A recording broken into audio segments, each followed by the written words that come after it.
Hey, Manchester, Connecticut. Right? That's inherently funny, just saying the city name. I said it's no, I know where I am. We're in a mall right now. I better behave. I call the mall police on me. You don't know. We got layers of security in this place. I've been feeling really good lately. I've been eating plant-based. For those of you not familiar, that means that I eat only plants or animals that eat plants. So I'm a big snacker in general. I snack throughout the day. Yeah, my snackers out here, yeah. Yeah, I actually have a snacking problem. I realized I have a snacking problem when I started to pack a snack bag with me everywhere I go. It's embarrassing. You'll see me walking around with a little snack bag, and the bag's getting very big because I add new stuff and I don't throw out stuff. What is that, weed? I was like, I don't know if I go, that for sure looks like drug. Okay, so you don't just hold up something like this. This is something an officer does at a crime scene. Just like, yep, there it is. There it is. They call it pepitas. They call it pepitas on this. It's just literally, okay, if you don't see what's going on here, it's literally like 100 pumpkin seeds and one almond for no reason, just chilling. One almond just chilling in a sea of pumpkin seeds. I don't know what your intentions are with this, but I appreciate it. Thanks for, oh, you keep it in your pocket? This is your snack bag.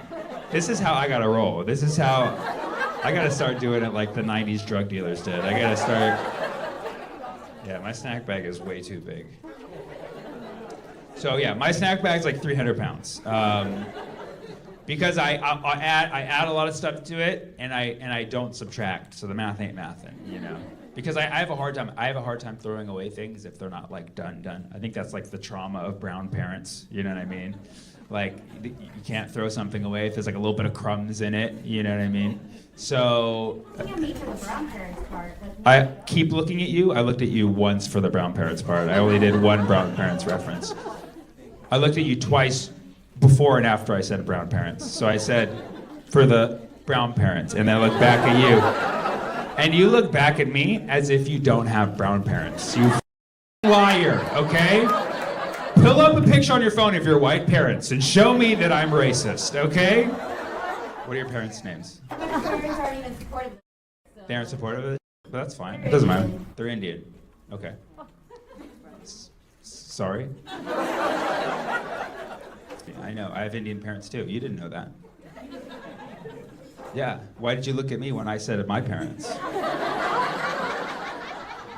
Now you know how it feels. But I learned a valuable lesson, okay? Don't look at people during jokes. That's the lesson that I have now learned. I'm not gonna be looking at anybody in the eye because they're gonna think that I'm talking about them. Okay, I'm sorry that you're sitting right in the front and your eyes are literally of closest proximity to mine. I'm so sorry. I totally should have looked at it, you know, because you know brown parent. Like I should have looked at this guy. Here I was being discriminatory and not giving this guy a chance of connecting on brown parents.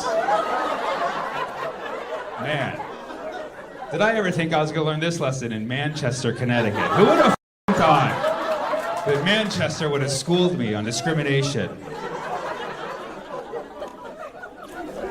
No, it's okay, it's okay, it's okay. I haven't called the mall police yet. If you called the mall police, it would be more believable? Why? What? Yeah, I think we're all confused. I think we're all equally, I think we all were more, we even like knew more what was going on when she pulled out the baggie of pumpkin seeds. I think compared to this, that was a moment of clarity for us. It's okay because I bought your house. I might buy it back from you, actually. No.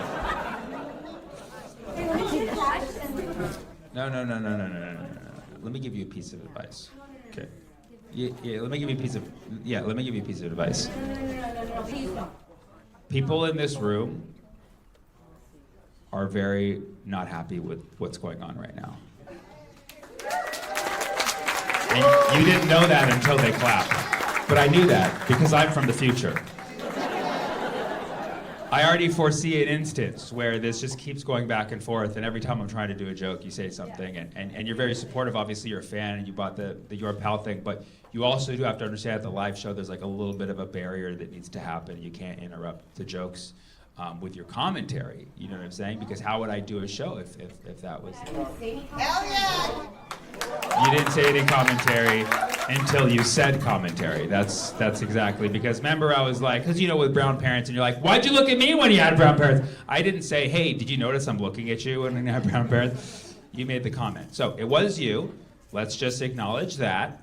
And let's move forward. I recently got trolled on by this account whose profile picture was a Pokemon. So you know he's legit. And Pikachu said, he said, Sammy, how come you so freely make jokes about Israel, but you don't have the balls to make a joke about Gaza? I was like, what the fuck? Why would I do that? Like, bro, read the room. Do you not understand how comedy works? And as dumb as a comment as that was, like, it got to me because it made me think, like, you know, this whole time I've prided myself on being a comedian who can joke about literally anything, but apparently I have a line. I thought I was a clown, but turns out I'm a human. Okay? Yeah. And it sucks. I hate being a human. I hate having feelings. I hate having a line. It's just like that. I was human. You didn't have to put me down for the entire time. Oh, okay. I knew that was going to come out. I had a feeling. Okay. Let's address this first because I can't just leave this. No, you were heckling. You were heckling. Yes. Listen, I'm going to stop. I don't want you to leave. I want you to stay, and I want you to feel what you're feeling, go through it, and realize that when you come to a live show, people here paid for tickets to watch me talk, and I did not ask you for all that feedback that you gave me. So you interrupted, and you actually caused a disturbance for the people who paid to watch. And now you're making it about you.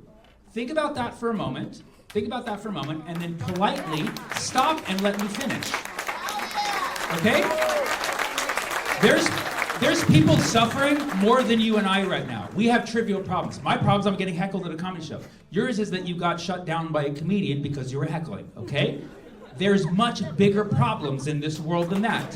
Let it go. Let it go. Breathe it out and let it go.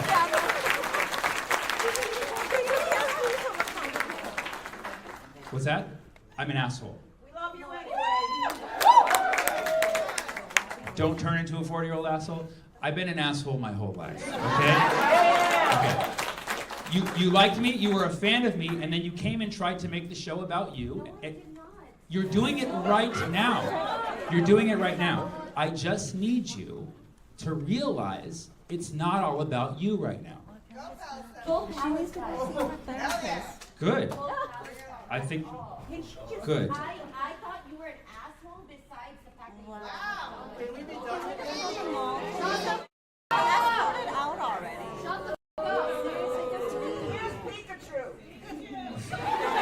Yeah, I think we found the Pokemon. I understand you're going through a lot. You're suffering, okay? And I like when people come to shows to alleviate suffering. That's part of my job, okay? But I also need to make sure that you guys can't talk during the performance, you know? Okay, well, thanks for rubbing it in that it was an accident. It was just I accidentally bought the tickets that were front row. Was that? I'm actually taking a step outside because I can't stand them right now. I'm sorry, man. I'm sorry. Well, that's not an accident. Well, you know. No. Hey, guys, this is. Actually, I would beg to differ. This is a learning experience for all of us. How many times is there interrupt? Okay. Is there any psychiatrist? I'm sorry, guys. Thanks for coming. This is what happens when you accidentally buy tickets to a comedy show. It's accidental. No, obviously. it's such a sensitive moment that it feels wrong for me to make jokes as they leave. I have to wait till they fully left. I'm gonna get a really bad Yelp review tonight. She was already starting to write it during. She pulled out her phone. She's like, "How can I let the world know?" Okay, you don't stop. The persistence. Wash, pull on, walk back into the showroom. I admire your persistence. I admire your persistence. Okay. All right. I shouldn't have looked at her when I said brown parents. You guys have to understand. I could have, do better, right? I opened up something. I opened up some level of. I said the line was, it's probably from the trauma of brown parents, and I looked right at her. I opened up a Pandora's box. It just, yeah. It was gonna happen. Somebody can tell that guy he can come back though. Right? He's just tell me he can come back. All right. Well, we did record all that, so.